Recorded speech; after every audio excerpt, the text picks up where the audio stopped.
You're listening to Shameless Feminine Speaks with your host, modern day shaman and sister to all, Rebecca Haywood, right here on LA Talk Radio. Hello, everyone, and welcome to Shameless Feminine Speaks, the only show on LA Talk Radio for all you shamelessly shameless women, men, ladies, and misfits ready for the feminine re-evolution.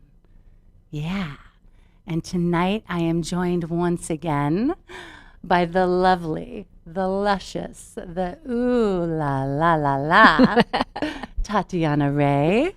Welcome, my dear. Thank you. Thank you. Yeah. And man, do we have a show for you tonight. Women, do we have a show for you? Men, do we have a show for you? We have a show for you. Tonight's title is Virginity. Leave room for dessert. I love this title. Tatyana came up with this one. Leave room for dessert. I love it. And so you might be wondering, what's for dessert? Right? What exactly is dessert? What's for dessert, baby? Well, how about all of it? From the desire to the delight and the yearn to return again. And everything that led up to it, including the tantalizing mystery once held in that innocence of our virgin palate. Yes, the meal is not over with our virginity plated and served. The promise that brought us to the table is suspended between every bite. Tasting and tasted every time for the first time. As Tatyana so beautifully said last week, I just love those words you shared, that there's always a new place within yourself. There's always a new place within yourself. The dessert is the continual discovery of those new places, deeper, fuller, louder, softer, and so slow it touches the eternal within you. And yet, we must heal our stories of virginity and of sex itself. Yes. If we are to rewrite this deflowering as the blossoming that it truly is. And that's what tonight is all about.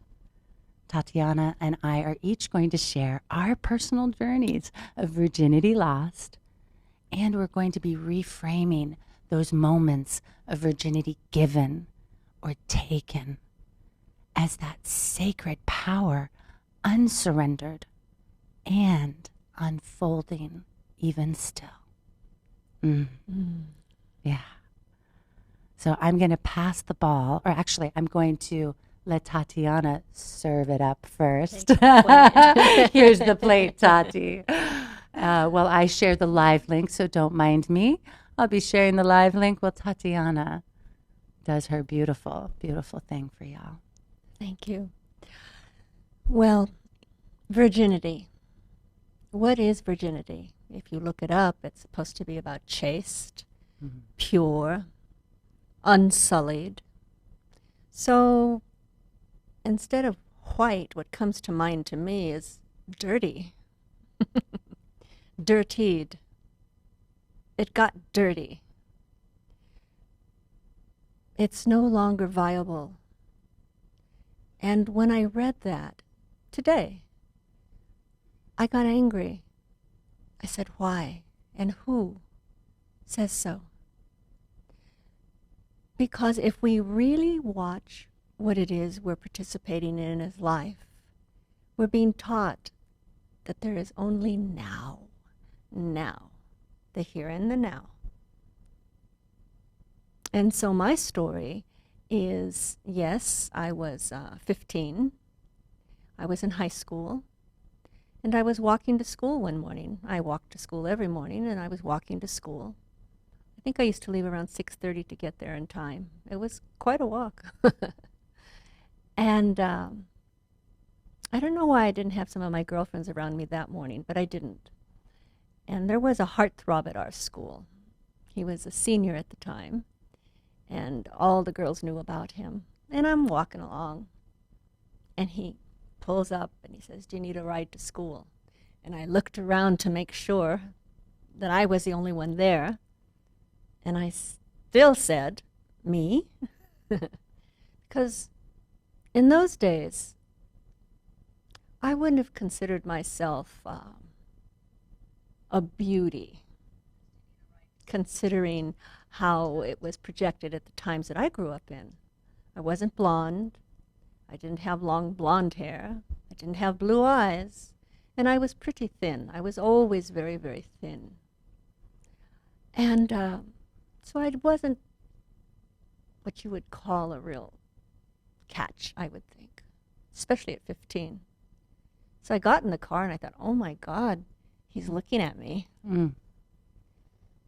Then he said to me, "Do you mind if we go to my house?"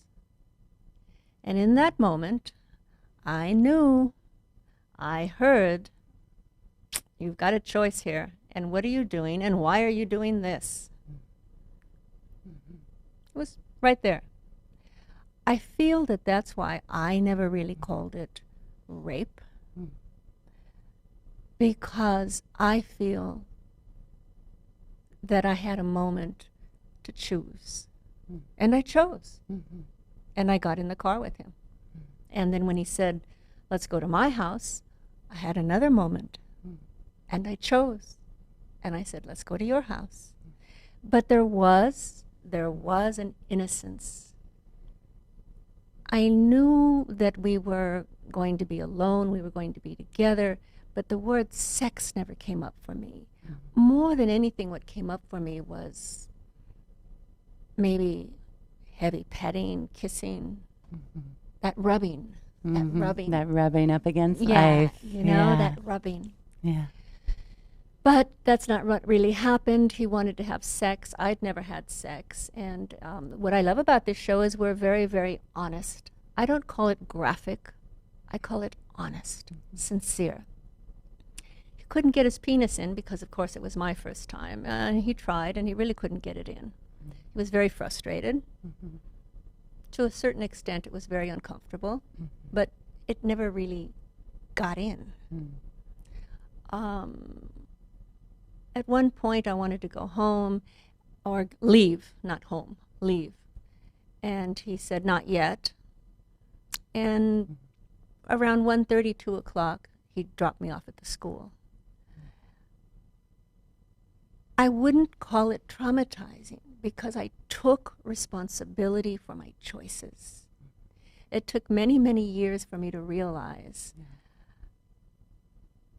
that just because I chose to get in the car, because I chose to go home with him, didn't mean that he got to assume that we were going to have sex. Exactly. The assumption. The assumption. Yeah. And then when I was very clear that I didn't want to, there wasn't ever really a struggle. There was no struggle involved. I would acquiesce. Yeah. I would be strong about no, and then I would acquiesce, and then there would be strength, and then there would be an acquiescence. But I do remember that once I left, I was damaged goods. I do remember that so clearly. Yeah. So clearly. Yeah. And I feel that today when I looked up, well, what are the antonyms? What are the synonyms for virginity? You know? And mostly it came up unsullied, pure, you see, untampered with. Yes. Yeah. And what's the opposite of that? Sullied, tampered with, you see. Impure. Tainted. Tainted. Yeah. So that was my experience. It And that, you know, is true in terms of the societal viewpoint on virginity lost. Yes. No matter how it's lost. Yes. Given or taken. Yes. Yes. That's the domesticated viewpoint. Which is so antiquated. It's insane that we still have that point of view today. Oh, yes. What I find interesting when I'm with clients is I've had many, many clients that they will not have the intercourse, but they're very, very, very familiar with everything else. And they really feel they haven't had sex. Yeah. Yes. You see. I personally don't understand that. Yeah. Well, and we were talking, we both got some really great feedback from last week's show. And the one that really stood out the most was from a male friend of mine. And he just said he was so excited that we were talking about sex. And he couldn't wait to tune into all the different shows, because he said it's so infrequent that you find spiritual people talking about sex. Yes. Yes. Yeah, I guess that's true. It's so not often quite so common. But so often spiritual people, I wish we had another word for that, but so often spiritual people walk around like zombies, like denuded. They don't have any vim, they don't have any vigor. Holy looks like you have no life. Right. Yeah. And I think that's the opposite. I mean, that's what I've always really, really tried to stress to my clients, to people in general. Yeah. Is this is life. This is life. This is life. Yeah. And this is divine. Yes. And the taking and the tasting and the being tasted is divine. It's all a holy experience. Yes. Holy and holy. Holy and holy. With a capital O. So what happened with my experience from then on is, because I did accept society's definition of being tainted, I like that word. Yeah. I now considered myself not whole. Yeah. WHOLE. I wasn't whole anymore. Yeah.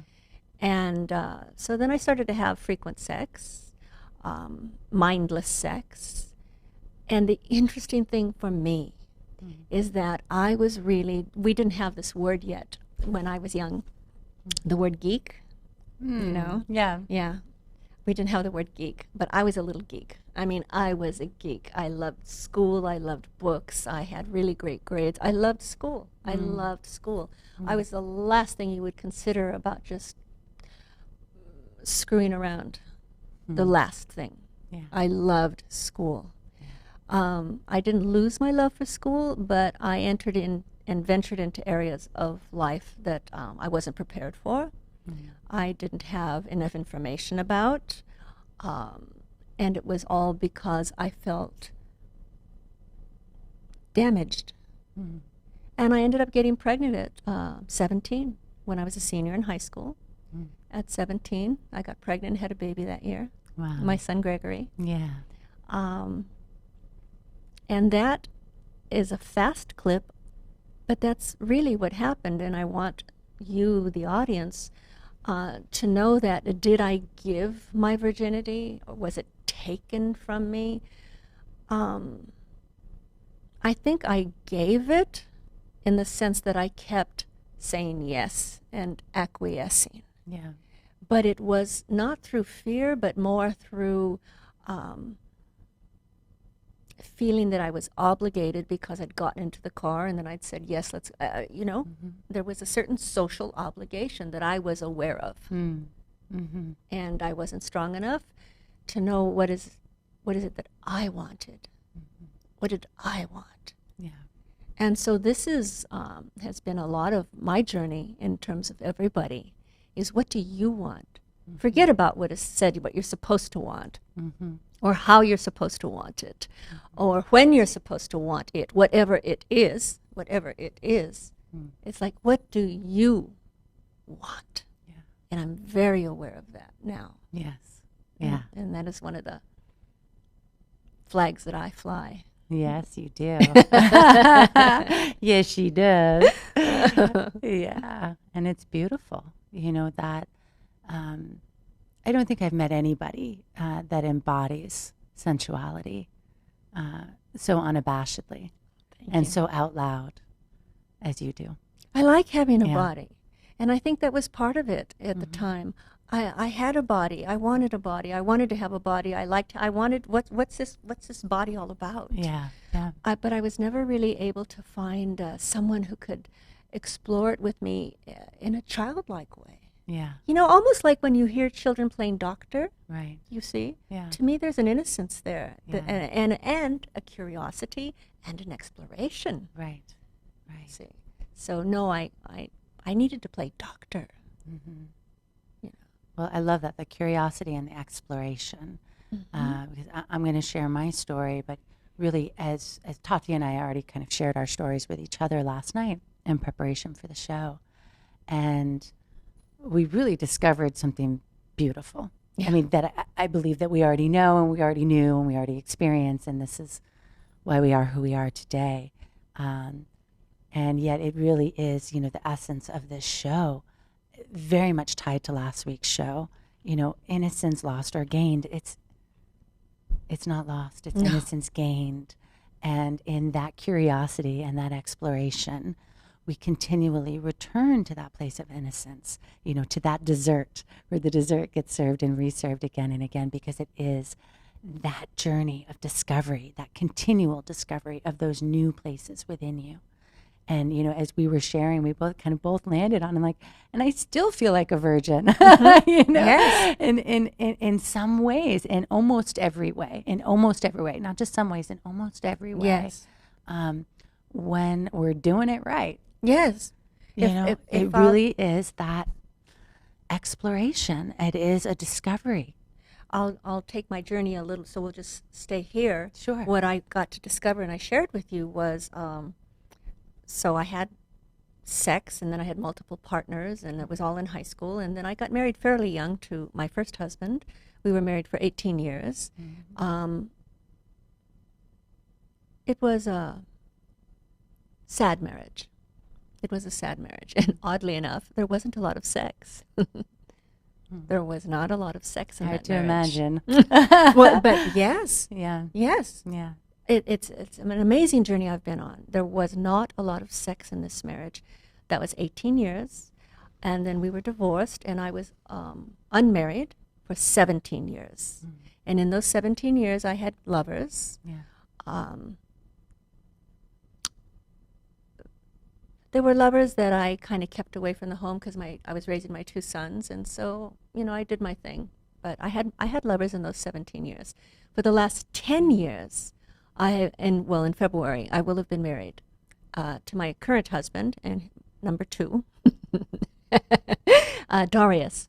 And what I was telling you was in being with this segment and being with it and thinking about it and really, what are we going to share with the audience that's of value for you?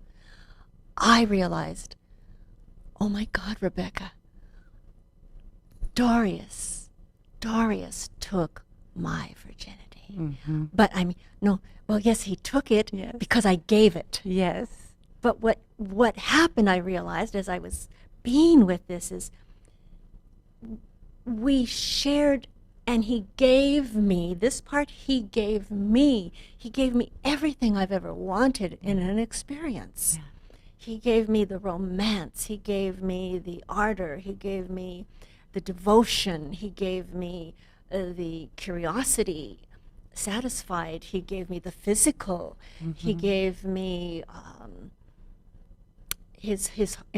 all his attention, and he also availed of himself. And the word I believe I used is what was that word I used? Cherished. Yes, Yes. I was that you were cherished. cherished. I Yeah. was cherished.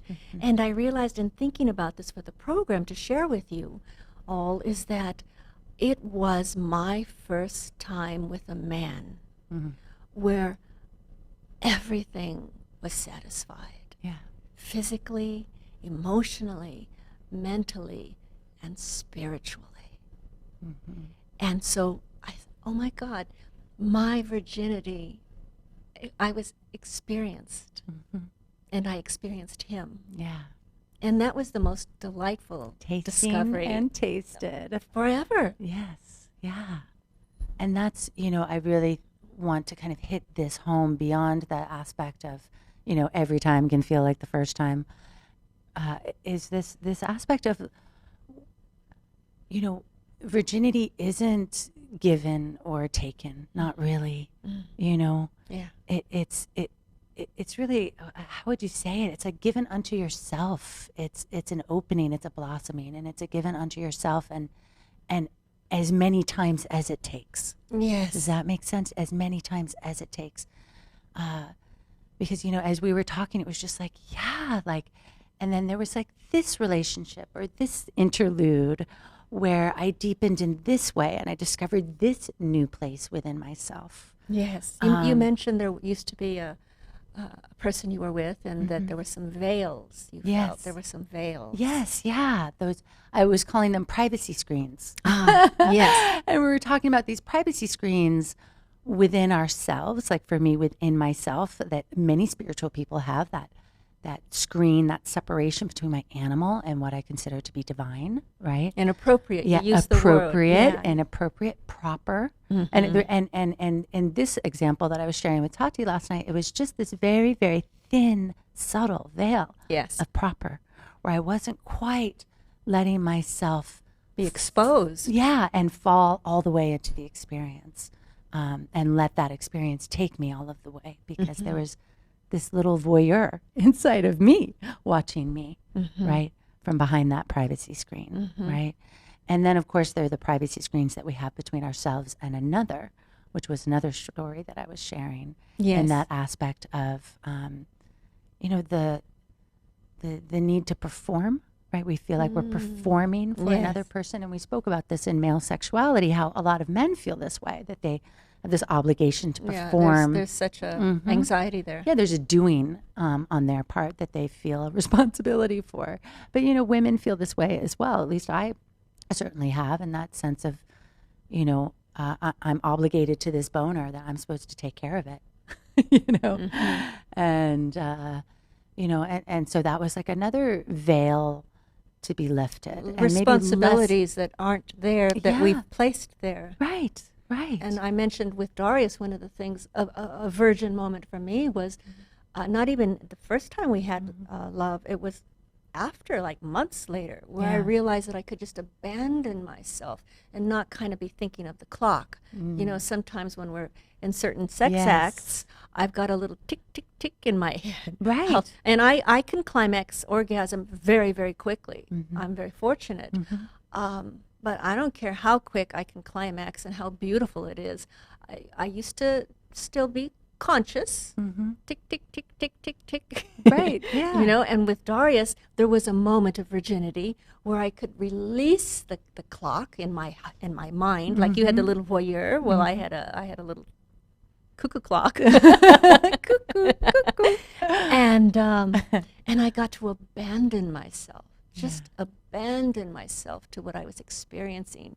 And he was completely, absolutely thrilled that I would abandon myself to what he was attempting to gift me, to serve me. Yes. That he was serving me.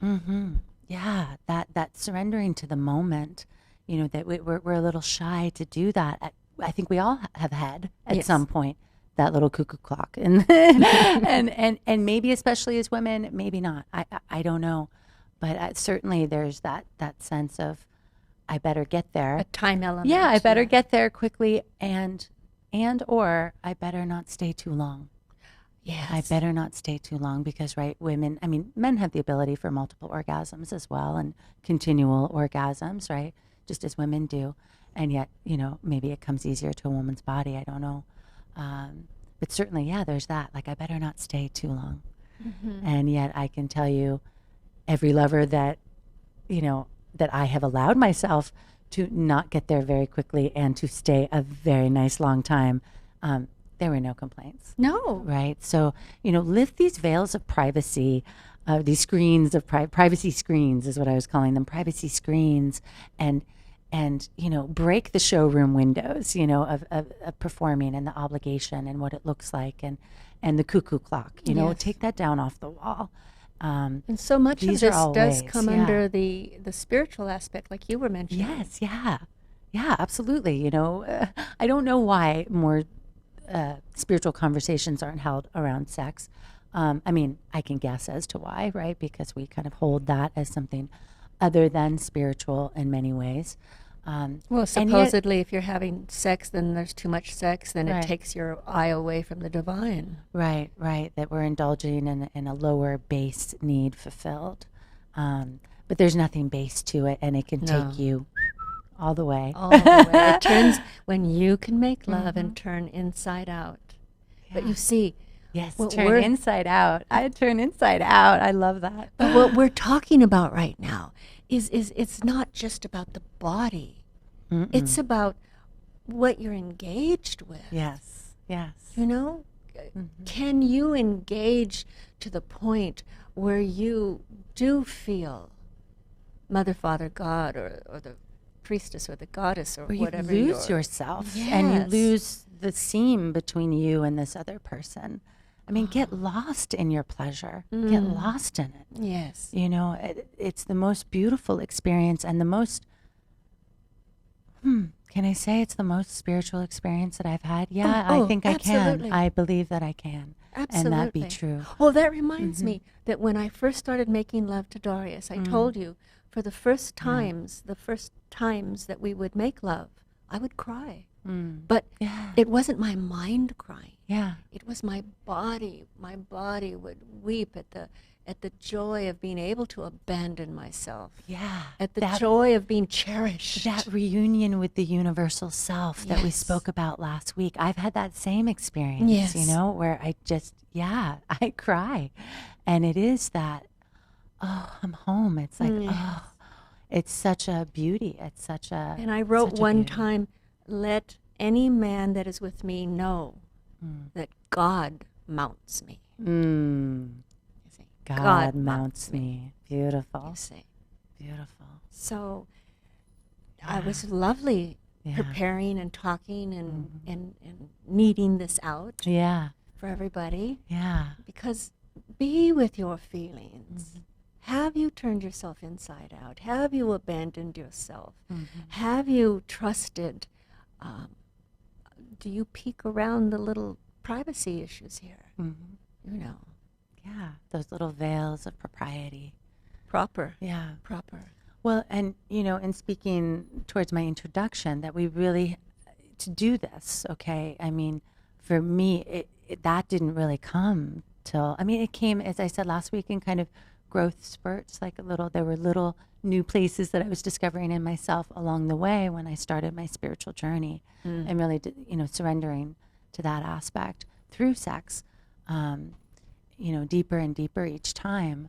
And yet that didn't really begin for me until, like, you know, I was in my 20s, like mid-20s. And I wouldn't say that it really fully, I mean, it's still blossoming. I'm not going to say it fully blossomed. It's still blossoming. I'm still discovering new places, and I'm thankful for that. I don't ever want to stop discovering. No.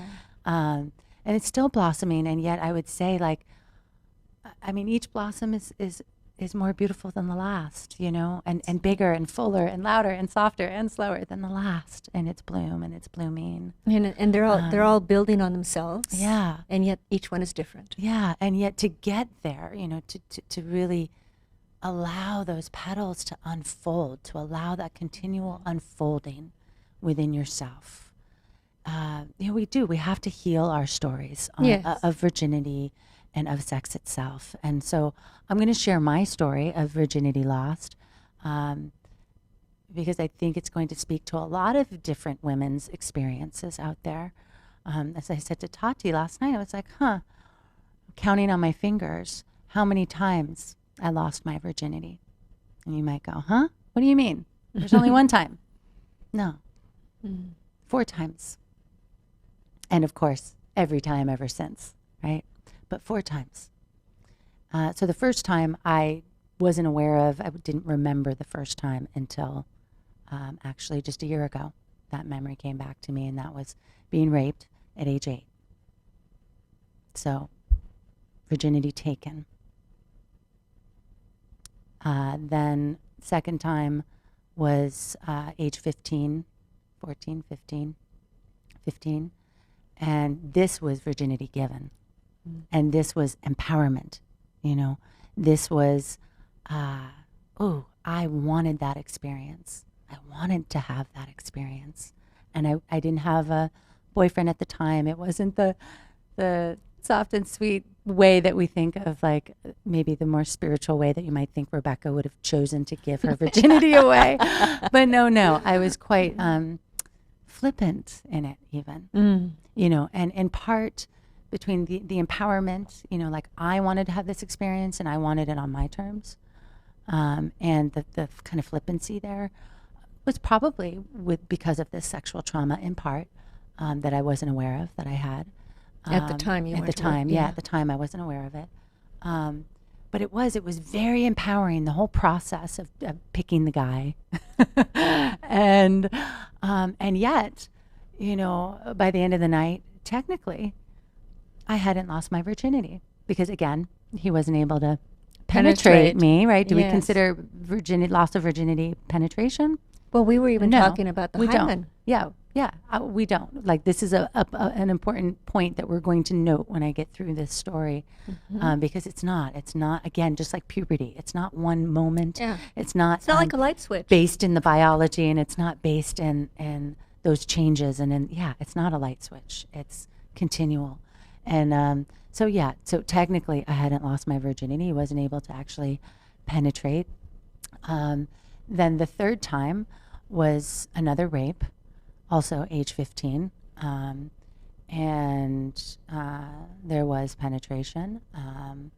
And yet, right, do you consider that a virginity lost if I wasn't actually participating in it? Yeah. Well, I decided no. I decided not. I had decided, well, I didn't remember. I still didn't remember the 8-year-old rape. I didn't remember, or I did remember, but I chose the first time where I was giving it away, no penetration, and it was kind of not the prettiest scene afterwards. It turned out that this guy had a girlfriend that he was kind of keeping secret from me, and he was very dismissive the next morning. There was nothing special about it. And even though I went into it kind of in this empowerment place and kind of seemingly flippant, this is a sacred thing that happens when we do have sex with a person, no matter how flippant we are about it.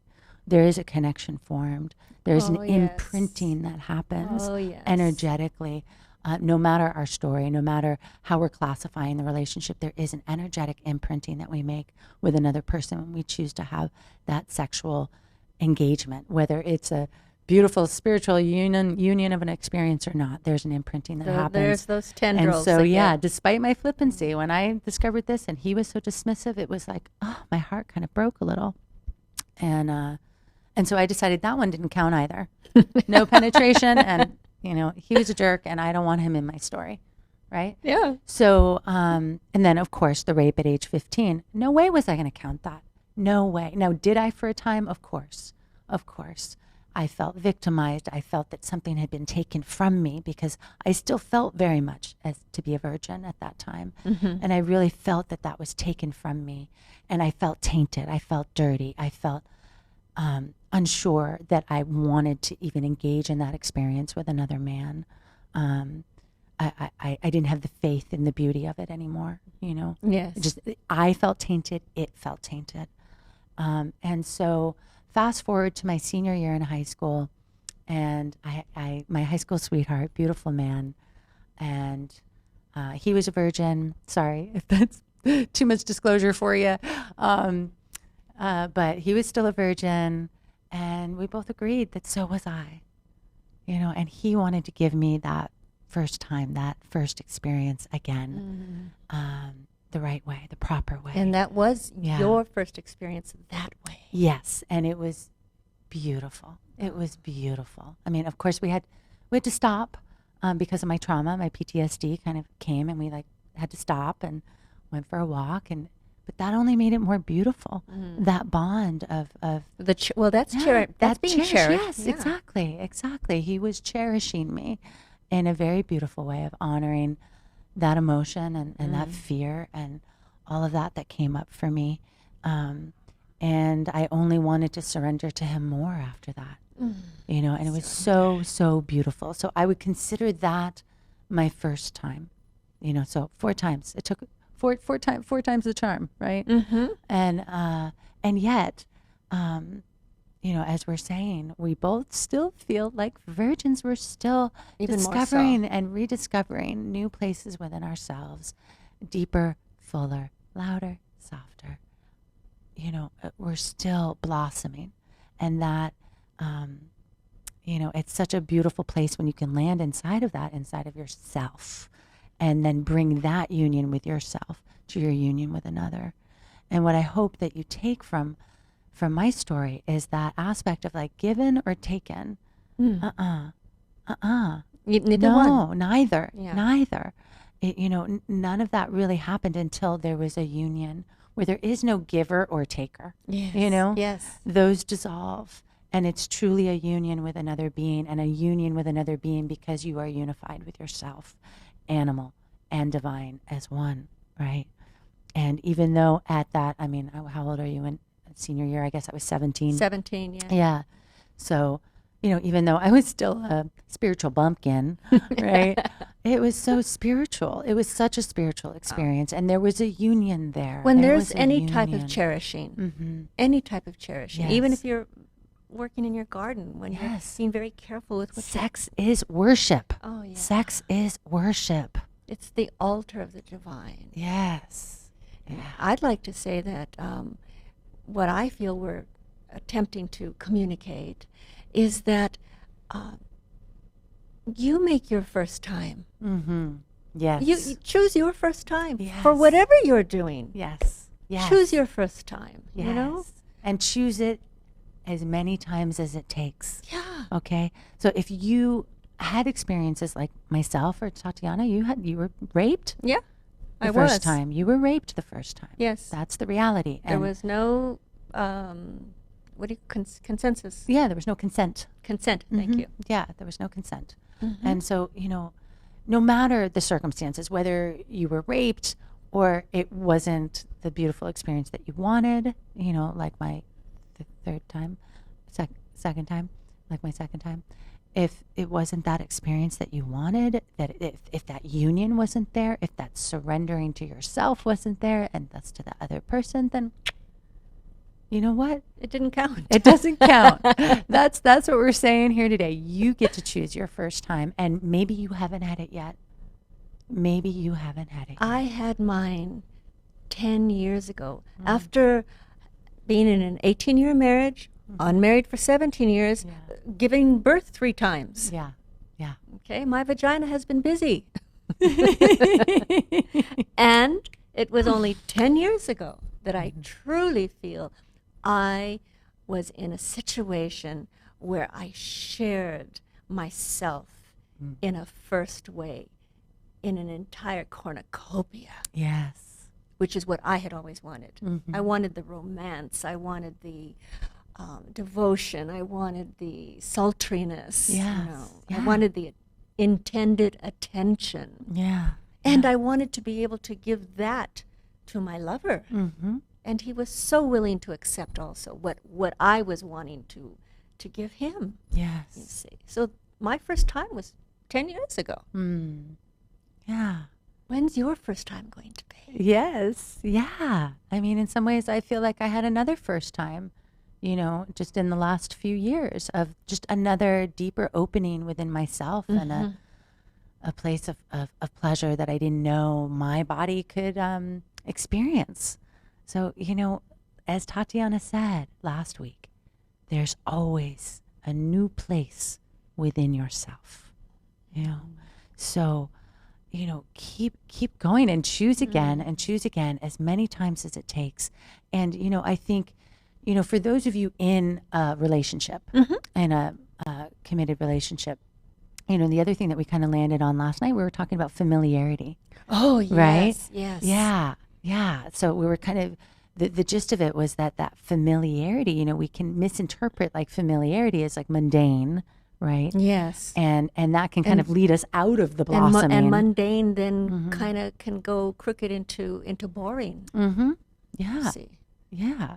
And yet there's something so beautiful, even though the message of last week and very much of this week is that aspect of let go of everything you know and surrender to the mystery. And there you find your innocence again. There you get to be the virgin again and again, every time, the first time. And although this is about sex, Yes. the familiarity, one thing about us is we love each other so much, and we hadn't seen each other physically in years. Like I don't know, 10 years maybe? Yeah, it had been at least 10 years as of, 3 years ago with Yeah. the launch of shamanism. Shamanism, the New Millennium, by the way. We both wrote a chapter in that book. I Yeah. read to you guys from it, my chapter, but she has a beautiful chapter in there as well. thank So you. please check it out. But it's this familiarity. Yeah. It's this very familiar, it's that very thing, the familiarity, Yes. that we find so enchanting about each other. Yes. Yeah. We're so comfortable with each other. Yes, the comfort. There's an opening inside of familiarity. So before you underestimate your sexual relationship with your committed partner that you've been with for 10 years, 20 years, however long it's been, there's still new places for you to discover within yourself, within that person, and within each other, within that union. And the familiarity can bring you there. Yes. Like for me, when I have a known lover, a familiar lover, I mean, there's the familiarity is kind of like the paved road, the super highway to the unknown, like it brings you deeper. Yes. They know my body so well. Yes. They know the buttons to push and when to push them, right? How long to push. And how long to push them and when to stop. And yet, and yet then as we surrender to that familiarity and allow that, then wow, suddenly, whoa, I didn't know my body could do that. The familiar gives you an expansiveness. Yes. If you can honor the familiarity, if you can honor that you know this person and you know this person as well as you do, then stop right there. Yes. Okay, because I know Rebecca, I've known her for many, many years, but what I know is her little Mr. Potato Head piece, okay? She can still surprise me. She can still say things that are genuinely just, they break my heart. They're so beautiful, Or I watch her work, or I watch her with her clients, you see, and it's new. It's new. Just because there's familiar doesn't mean that once you step back from the safety of that. Yes. Because you're safe now. We're safe. We're friends. Yes. We know each other. We're familiar. And we've got that safety. Yes. Then we step back and we let the moment take over. Yes. Yes. There's an intimacy, Yes. right, bred in familiarity, which you don't need the familiarity in order to have the intimacy, because true intimacy is bred within yourself, Yes. right? How intimate you are with yourself. And yet there's such a beautiful intimacy that is born in that familiarity between two people. When you worked with some of those veils that you talked about, Yeah. did it break open more familiarity within you? Yes. It was kind of like coming home to myself for the first time, but like in that I recognize home here, and it was really interesting. In one of these veils of privacy, these privacy screens, it really was a kind of holding back. And You mentioned proper, was it? Yeah, proper. And what I saw, and this may be kind of odd, like as I was in the act of sex, but what I saw was, like I saw my mother, and I saw my grandmother. I felt them. I felt this lineage of withholding pleasure. This lineage of watching the clock, of don't stay too long, of don't be too loud, of don't give too much. Don't Don't participate too fully. Yes, yeah. Don't enjoy it quite so much. Just dial it back just a little. And it was very beautiful to find that, to kind of come home to myself and like, woo, wow, what freedom, kind of like the story you were sharing last week about the bikini. Yes. And your first time skinny dipping Yes. at like age 40. Yes. Right. And then just that little tiny string bikini made such 42. a difference I was between 42. you and that water, and just lifting that little, that just pulling the one little Tiny string. little napkins, Yeah. And this beautiful opening and awakening of sensuality and pleasure came for you. And my body knew the difference. Yeah. And it was a permission given. Yes. So I think this is really important, a permission that we give ourselves, That's kind of the medicine for those privacy screens and for those veils, those barriers that we hold within ourselves, between that animal and what we consider divine, and between ourselves and another, between ourselves and pleasure, allowing that. They're all pleasure. membranes. Everything's What we're talking about right here is there's still membranes. Yes. Like little condoms. Yeah. Exactly, like little condoms. Exactly. And and not literally speaking, okay, but figuratively speaking, like there is a creation happening, right? Beyond the procreation that happens through sex, there is a creation that happens. There is a spark of two coming together and that merging that creates its own essence of life. It's beautiful. It's absolutely beautiful. So, and you can have that experience by go through healing your stories on virginity. Go back and reclaim those moments. You choose. Maybe you haven't actually lost your virginity yet. Yes. You choose and take it back to that. How exciting. Yeah. Yeah. And take it back to that place of innocence, that place of mystery. And if you're in a committed relationship, like dive deeper. Don't tell yourself like, oh, we just do the same thing every time. Well, if you just do the same thing every time, then like don't. you guys should be really good at it, right? Yeah. And so you should be really good at it, you would think, right? And then go beyond the same, go beyond the familiar. And what's beyond? What's beyond what she's saying? Is what is beyond?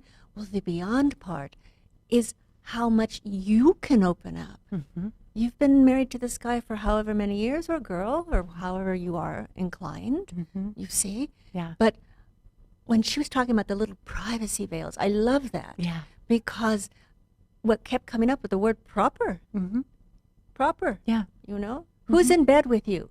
It should just be the two of you, okay? Not your parents and the religious Not your guru. elders and no, just you and whomever. You see, and go beyond that is what we're asking you to explore, be curious.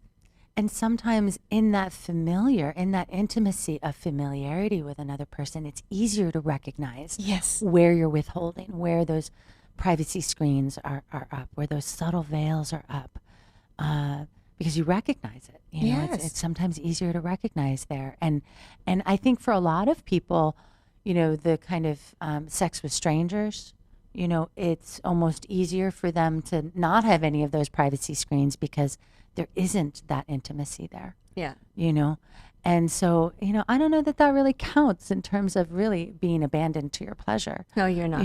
You're showing off. I mean, sure, like I'm not knocking it, but in that intimacy of familiarity, there really is a great journey that you can have and continuing to surrender deeper and noticing how you're holding back, and invite new experiences with that person. I mean, speak up. We spoke about this in male sexuality, but, really say what you want. If you want to have a different experience, if you want to play dress up, if you want to get kinky, if you, go for it. Like, speak up. Most likely your partner is also interested. Absolutely. Right? Or your you don't partner, know until you use your voice and say it, until you ask for it. You'll never know. You'll never know. And that was something that happened with Darius and I.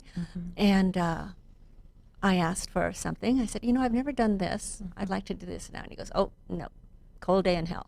And I said, really? And he goes, yep, it's not going to happen. And I said, well, I haven't ever done it. And now that I'm asking for it and you're saying absolutely not, okay, I can live without it. I thought you were going to say, now I really want it. No, for me it was like, am I allowed to say everything on here? Everything. Everything. Okay, then let's say anal sex. I had never had anal sex. And it was like, I didn't want to have anal sex. I wasn't interested in having anal sex. But the minute I got with Darius, it's like, I want to have anal sex. I want to know about it. And he said, absolutely not. Yeah, yeah. Well, isn't that interesting that you wanted it once you were with this man where you felt like you truly had lost your virginity? Or we need to find a new word. I know. You truly had. I truly had shared myself. Served up. Yeah. Served up your virginity. Yeah. Served like up your that. virginity. I think it's beautiful that that's really when now there was because of the intimacy there, because of the familiarity, because of the surrender, now it's like, I was exploring. I'm willing to explore more of the unknown, you know. I got curious. And that really is what is beyond the familiarity, beyond the intimacy, and really where they lead us is that mystery, is the unknown, is the unknowable that is so fun to just try to get to know. Oh, yes. You know? Yes. To just try to get to know. And start simple. Start with the friendship. Yeah. Yeah. See. Yeah. Start where you feel safe. And then broaden it. Yeah. To incorporate your beautiful, beautiful life with sex. Yeah. Yeah. Sex is healthy. It's very healthy. And it can be the most spiritual experience you It was have. never meant to harm us. It was never meant to harm us. And it's not simply meant for procreation. Yes. And those words are from the mouth of Madre Sarita, who at the time was my 87-year-old grandmother, healer, shaman, Nahual. And remember, I don't know if you guys saw that show, but she told me, Mija, you know, she saw it in my egg cleansing, Mija, you need to go have sex. You're not healthy. Your body is not healthy because you've been holding back that energy. And she said, sex is good for the body. It's natural. It's natural. It's natural. It's and healthy. God consecrated the act of sex, not just for procreation, she said, for pleasure, for your pleasure. Okay? So let's stop holding this. If you're one that holds sex into that place where it's only kind of holy and consecrated if it's with that purpose, right? Or whether you're in that place of truly of allowing pleasure, and yet there's still those privacy screens up and those veils of distinction. Well, you have to say, what happens to us after we have our babies? Does that mean we can't have sex anymore? Right. You know? When I had sex because I was going to have babies, and then once I had the babies, does that mean that now I'm... Yeah, now you're done. Yeah, now Purpose I can't served, ever mission have, over, mission accomplished. Or people who don't want to have babies. Just like the meal isn't over when our virginity is plated and served. No. It isn't over. It is only just starting. begun. And this is what we mean by leave room for dessert. You know, leave room for dessert. Okay?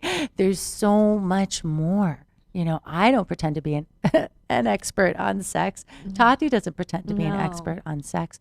All that we know is what we don't know, what we're willing to not know, that we are willing to surrender to the unknowable, to the unknown within us, within another person, that we are willing to dive deep into pleasure, into the sensuality.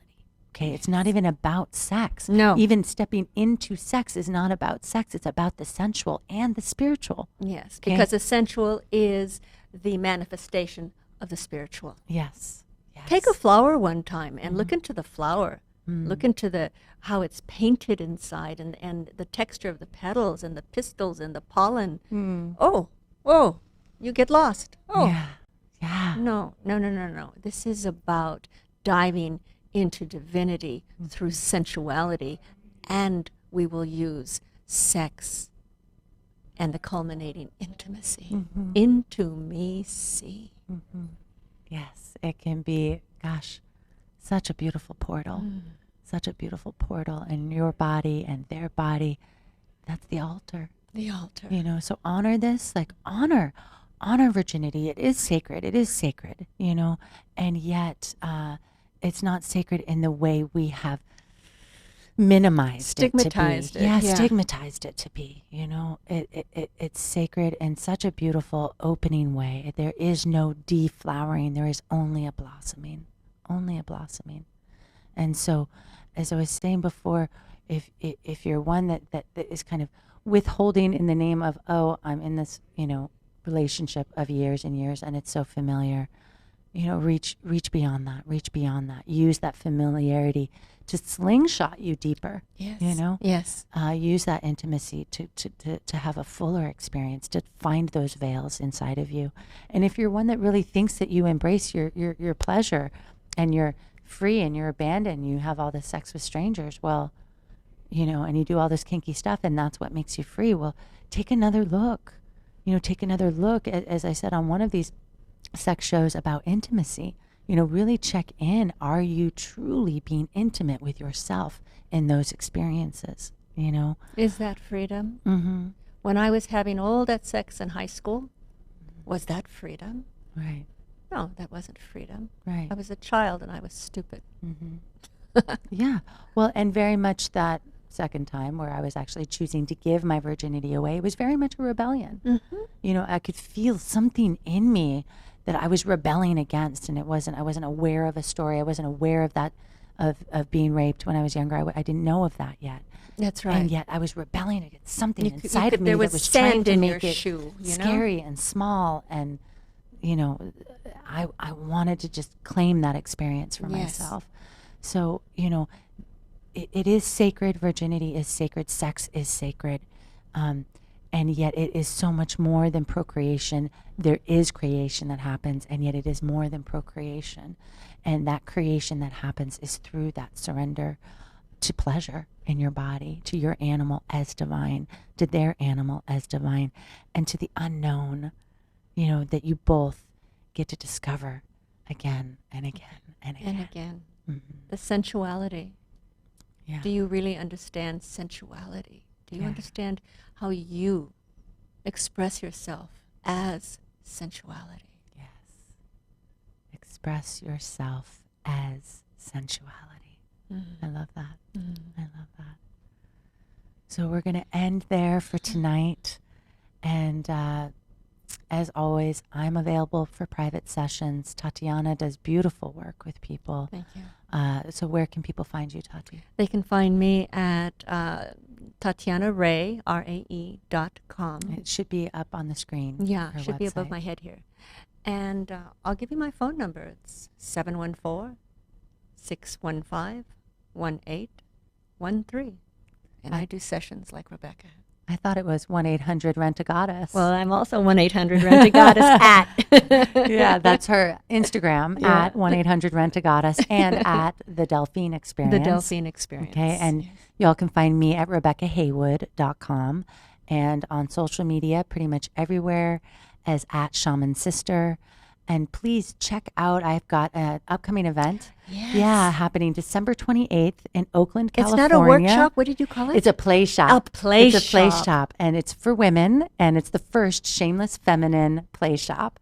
And so it's happening December 28th, and this one is called, it's titled, I should say, Calling Your Wild Child Home. Yeah, so we're going to be doing inner child work and really letting her out to play and reintegrating her.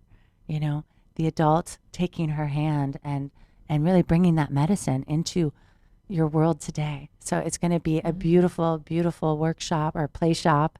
And then I'll also be doing a fire cleansing afterwards. Oh. Yeah, for the whole group, optionally. And then I'm available for private sessions on the Sunday, the day after. So even if you can't join for the workshop, please check it out and hit me up for a private session. I would love to work with you. So we will see you all same time, same bat channel next week, Tuesday, 7 p.m. And I think, Tatyana, are you able to join us again? I would love to have you back. Yes? Yes. All right. Woohoo. Wonderful. So we're going to keep talking sex, baby. Who knows where we're going? Oh, yes. There's always Who more. knows? There's always That's more. what we love about this, though, right? Who Yes, knows? That's right. Who knows? It's the mystery. And that's the beauty of it all. So, Surrender. Surrender, baby. Surrender. And leave room for dessert. All right. We love you all. Till next week.